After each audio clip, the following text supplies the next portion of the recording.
Hi guys, let me show you all the products that I'm using for my night routine. First is yung facial wash. This is the facial wash that I'm using. This is from CosRX. Actually, dalawa yung facial wash ko. One is from CosRX and the other one is from Cetaphil. Yung Cetaphil na gamit ko is yung Gentle Foaming Cleanser nila. Ito yung color light blue.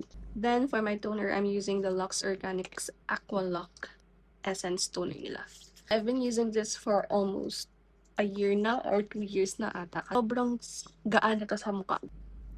And wala siyang hapdi sa face. It's just that this is the one that I'm really using since then and sobrang effective sa face ko. Naman is the CosRX Blemish Spot na niacinamide. Kita niyo naman, paubos na naman siya. This is already my 5th bottle from CosRX na niacinamide serum. Kasi sobrang ganda niya, guys. As in, natatanggal niya yung blackheads, whiteheads, and yung mga blemishes mo. Yung mga dark spots mo dyan, magiging pantay. And sobrang ganda rin niya talaga sa face. This is actually around 800 plus, kaya medyo mahal, but it's so good. Then, for my moisturizer, I have here the Lux Organics Whitening Repair Moisturizer. Before, what I'm using is this moisturizer. Kita niyo naman, gamit na gamit ko talaga siya, guys. This one is really must-try moisturizer. Super lightweight niya sa face. And sobrang soothing sa skin kapag ginamit siya.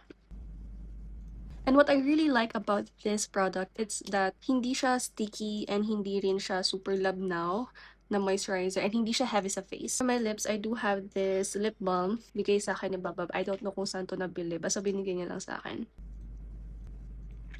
And guys, let me show you my holy grail whenever I'm having pimples or di kaya yung acne. Maliliit lang, ganyan. Kahit malalaki, kaya nito. This is the Oxycure Powder Mud Acne Clear. Mura lang to sa Watsons. And nabibili nyo rin siya minsan sa Mercury. Kahit saan, meron to, guys. This is only 89 pesos. And ilang beses ko na rin tong sinasabi sa mga friends ko, sa pinsan ko. This is the one that I'm using for my pimples. Ito, guys. Tandem silang dalawa. Tong niacinamide, itong Oxycure tandem to. Kaya kapag meron kayong acne or pimple, pwede nyo silang pagsabayin. Any niacinamide and this Oxycure. And according sa na-research ko, mas okay gamitin ng mga niacinamide na mababa lang yung percentage kaysa yung mga matataas na percentage. So this is only 4% niacinamide. I know there's a niacinamide product coming from Lux Organics but I haven't tried it yet. I'm going to buy it if I'm going to replenish all of my products here. So yeah, that's all the products that I'm using. Sobrang simple lang kasi hindi naman natin kailangan ng sobrang dami nilalagay sa face kung hindi naman kaya ng face natin yun. So less is better. Okay guys, that's it. Good night!